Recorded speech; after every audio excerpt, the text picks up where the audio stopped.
कार्तिकः प्रवरो मासो वैष्णवानां प्रिया सदा कार्तिकं सकलं यस्तु भक्त्या सेवति वैष्णवः। अर्थात मास में प्रमुख कार्तिक मास वैष्णवों को सदा ही प्रिय है, इसीलिए वैष्णव जन इस महीने में संपूर्ण भक्ति भाव के साथ भगवान की सेवा करते हैं। जीवितम यस्य धर्मार्थे धर्मो ही अर्थमेव च अहोरात्राण पुण्यार्थे तम मन्ये वैष्णव जनम। यानी श्री कृष्ण की प्रीति ही जिसका धर्म है और धर्म ही जिसका जीवन है, और जो रात्रि दिन पुण्य कार्यों के अनुष्ठान में संलग्न रहता है उसे वैष्णव मानना चाहिए। जो सच्चा वैष्णव है वह कार्तिक मास का पालन पूर्ण निष्ठा और श्रद्धा पूर्वक करता है। सर्वश्रेष्ठ मास कार्तिक में जो भी व्यक्ति भगवान श्री हरि विष्णु की पूजा पाठ साधना करता है उसका जीवन संपूर्ण पापों से मुक्त होकर अपने परम गंतव्य को प्राप्त करता है। तो चलिए इस परम पवित्र कार्तिक मास में हम उसके महात्म्य कथा का श्रवण करते हैं। तो इसीलिए आज के इस महात्म्य को पूरा सुनिएगा, और हाँ, वीडियो अच्छी लगे तो लाइक एंड शेयर जरूर कीजिएगा। चैनल पर नए हैं, सब्सक्राइब नहीं किया तो सब्सक्राइब भी कर ही दीजिएगा। तो चलिए रसपान करते हैं कार्तिक मास महात्म्य में आज अध्याय 1 का। तो बोलिए भगवान विष्णु की जय, माता लक्ष्मी की जय, श्री कृष्ण भगवान की जय। एक समय धर्म के गूढ़ रहस्यों, ज्ञान विज्ञान और शास्त्रों में वर्णित कथाओं पर गहन चर्चा करने के लिए 88,000 ऋषि मुनि नैमिषारण्य तीर्थ में एकत्रित हुए, और उनके बीच में महर्षि वेदव्यास जी के सुयोग्य शिष्य श्री सुत जी महाराज ऐसे सुशोभित हो रहे थे जैसे आकाश में तारों के बीच में चंद्रमा। धर्म के सभी गूढ़ रहस्यों, चारों वेदों, 6 शास्त्रों और 18 पुराणों के ज्ञाता श्री सुत जी महाराज से शौनक आदि ऋषियों ने पूछा कि हे मुनि श्रेष्ठ, आप कृपा करके हमें कोई ऐसा उपाय बताइए जिससे इस घोर कलयुग के प्रहार से हमारी रक्षा हो सके। तब समस्त ऋषि मुनियों के मुख से यह बात सुनकर श्री सुत जी महाराज बोले कि आपकी श्रद्धा और प्रभु भक्ति देखकर हे ऋषियों, मेरा हृदय बहुत प्रसन्न है, और इसीलिए आज से मैं आपको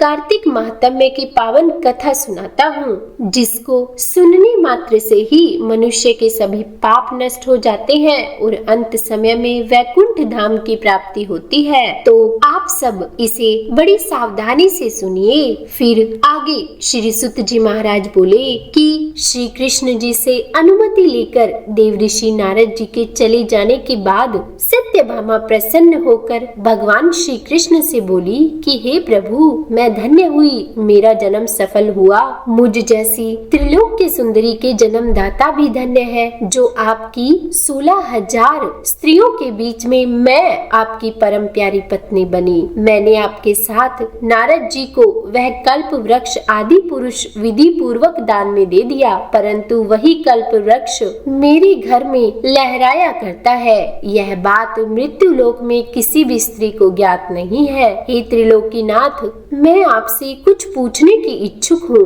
आप मुझे कृपया करके कार्तिक महात्म्य की कथा को विस्तार पूर्वक सुनाइए, जिसको सुनकर मेरा हित हो और जिसके करने से कल्प पर्यंत भी आप मुझसे विमुख न हो। सुत जी आगे बोले कि सत्यभामा के ऐसे वचन सुनकर श्री कृष्ण भगवान ने हंसते हुए सत्यभामा का हाथ पकड़ा और अपने सेवकों को वहीं रुकने के लिए कहकर विलास युक्त अपनी पत्नी को कल्प वृक्ष के नीचे ले गए, और फिर उनसे हंसकर बोले कि हे प्रिय, 16,000 रानियों में से तुम मुझे प्राणों के समान प्यारी हो। तुम्हारे लिए मैंने इंद्र और देवताओं से विरोध किया था। हे कांते, जो बात तुमने मुझसे पूछी है उसे सुनो। एक दिन मैंने तुम्हारी इच्छा पूर्ति के लिए गरुड़ पर सवार होकर इंद्रलोक जाकर कल्प वृक्ष मांगा। इंद्र द्वारा मना किए जाने पर इंद्र एवं गरुड़ में घोर संग्राम हुआ, और गौ लोक में भी गरुड़ जी ने गौओं से युद्ध किया। गरुड़ की चोंच से गौओं के कान एवं पूंछ कट कर गिरने लगे और जिससे 3 वस्तुएं उत्पन्न हुई, कान से तंबाकू, पूंछ से गोभी और रक्त से मेहंदी। इन तीनों का प्रयोग करने वाले को कभी मोक्ष नहीं मिलता। तब गौओं ने भी क्रोधित होकर गरुड़ पर वार किया, जिससे उनके 3 पंख टूटकर गिर गए और इनके पहले पंख से नीलकंठ, दूसरे से मोर और तीसरे से चकवा चकवी उत्पन्न हुए। हे प्रिय, इन तीनों का दर्शन करने मात्र से ही शुभ फल प्राप्त हो जाता है। यह सुनकर सत्यभामा ने कहा कि हे प्रभु, कृपया मुझे मेरे पूर्व जन्मों के विषय में बताइए कि मैंने पूर्व जन्म में कौन कौन से दान, व्रत व जप किए हैं, मेरा स्वभाव कैसा था, मेरे जन्मदाता कौन थे और मुझे मृत्यु लोक में जन्म क्यों लेना पड़ा, और साथ ही ऐसा कौन सा पुण्य कर्म मैंने किया कि जिससे मैं आपकी अर्धांगिनी बनी। तब श्री कृष्ण भगवान बोले कि हे प्रिय, अब मैं तुम्हारे द्वारा पूर्व जन्म में किए गए पुण्य कर्मों को विस्तार पूर्वक कहूँगा, तुम उसे सुनो। पूर्व समय में सतयुग के अंत में मायापुरी में अत्रि गोद में वेद वेदांत का ज्ञाता देव शर्मा नाम का एक ब्राह्मण निवास करता था। वह प्रतिदिन अतिथियों की सेवा, हवन और सूर्य भगवान का पूजन किया करता था। वह सूर्य के समान ही तेजस्वी था। वृद्धावस्था में उसे गुणवती नाम की एक कन्या हुई। उस पुत्रहीन ब्राह्मण ने अपनी कन्या का विवाह अपने ही चंद्र नामक शिष्य के साथ कर दिया। वह चंद्र को अपने पुत्र के समान मानता था और चंद्र भी उसे अपने पिता की समान ही सम्मान देता था। एक दिन वे दोनों कुश और समिधा लेने के लिए जंगल में गए। जब वे हिमालय की तलहटी में भ्रमण कर रहे थे तो उन्हें एक राक्षस आता हुआ दिखाई दिया। उस राक्षस को देखकर भय के कारण उनके अंग शिथिल हो गए और वे वहां से भागने में असमर्थ हो गए, और जिसके कारण उस काल के समान राक्षस ने उन दोनों को मार डाला। अब चूंकि वे धर्मात्मा थे, इसीलिए मेरे पार्षद उन्हें मेरे वैकुंठ धाम में मेरे पास लाए। उन दोनों द्वारा आजीवन सूर्य भगवान की पूजा किए जाने के कारण मैं उन दोनों पर बहुत अधिक प्रसन्न हुआ। गणेश जी, शिव जी, सूर्य व देवी, इन सब की पूजा करने वाले मनुष्य को स्वर्ग की प्राप्ति होती है। मैं एक होता हुआ भी काल और कर्मों के भेद से 5 प्रकार का होता हूँ। जैसे एक देवदत्त, पिता, भ्राता आदि नामों से पुकारा जाता है। जब वे दोनों विमान पर आरूढ़ होकर सूर्य के समान तेजस्वी रूपवान चंदन की माला धारण किए हुए मेरे भवन में आए तो वे दिव्य भोगों को भोगने लगे। तो यह था कार्तिक मास महात्म्य का पहला अध्याय। तो बोलिए श्री कृष्ण भगवान की जय, तुलसी माता की जय। और आइए अब हम इस पवित्र कार्तिक मास में तुलसी चालीसा का श्रवण करते हैं। कार्तिक मास में प्रतिदिन माँ तुलसी की पूजा करते हुए तुलसी चालीसा का स्तवन, पठन और श्रवण करना चाहिए। तो आइए अब हम माँ तुलसी चालीसा का श्रवण करते हैं। तो सबसे पहले तुलसी चालीसा दोहा। श्री तुलसी महारानी करूं विनय सिरनाए, जो मम हो संकट विकट दीजे मात नशाए। नमो नमो तुलसी महारानी, महिमा अमित न जाए बखानी। दियो विष्णु तुमको सन्माना, जग में छायो सुयस महाना।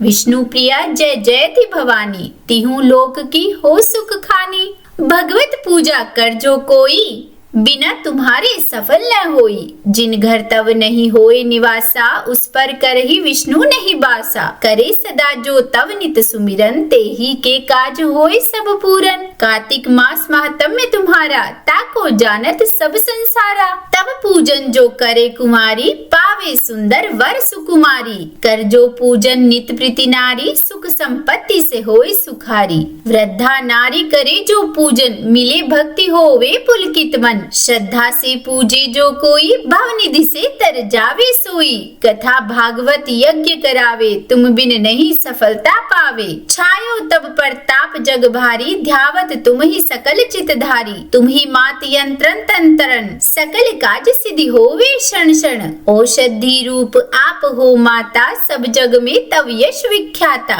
देव ऋषि सुनि ओ तपधारी, करत सदा तव जय जयकारी। वेद पुराणन तव यश गाया, महिमा अगम पार नहीं पाया। नमो नमो जय जय सुख कारणी, नमो नमो जय दुख निवारणी। नमो नमो सुख संपत्ति देनी, नमो नमो अग काटन छेनी। नमो नमो नमो भक्तन दुख हरनी, नमो नमो दुष्टन मद छेनी, नमो नमो भव पार उतारनी, नमो नमो परलोक सुधारनी, नमो नमो निज भक्त उबारनी, नमो नमो जन काज संवारनी, नमो नमो जय कुमति नशावनी, नमो नमो सुख उपजावनी। जयति जयति जय तुलसी माई, ध्याऊं तुमको शीश नवाई, निज जन जानी मोहि अपनाओ, बिगड़े कारज आप बनाओ। करो विनय मैं मात तुम्हारी, पूर्ण आशा करहु हमारी, शरण चरण कर जोरी मनाऊं, निश दिन तेरे ही गुण गाऊं। करहु मात यह अब मोह पर दाया, निर्मल होई सकल मम काया,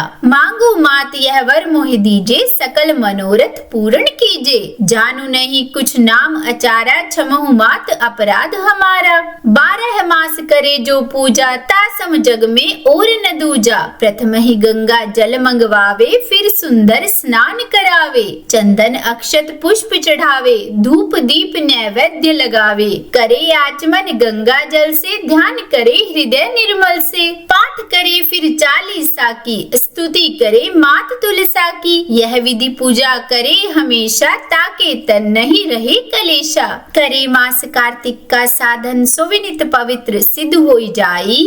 यह कथा महासुखदाई, पढ़े सुने सो भव तर जाई। तुलसी मैया तुम कल्याणी, तुम्हारी महिमा सब जग जानी। भावना से तुझे माँ नित्य हम ध्यावे, गा गा कर माँ तुझे रिझाए। यह श्री तुलसी चालीसा पाठ करे जो कोई, गोविंद सो फल पावही जो मन इच्छा होई। तो बोलिए तुलसी माता की जय। तो उम्मीद करती हूँ आज का यह कार्तिक मास महात्म्य का पहला अध्याय और अंत में श्री तुलसी चालीसा आपको अच्छी लगी होगी। अगर पसंद आई हो वीडियो तो लाइक एंड शेयर कीजिएगा। चैनल पर नए हैं, सब्सक्राइब नहीं किया है तो सब्सक्राइब भी कर ही दीजिएगा। और हाँ, कमेंट बॉक्स में तुलसी माता की जय जरूर लिखिएगा। तो बोलिए तुलसी माता की जय।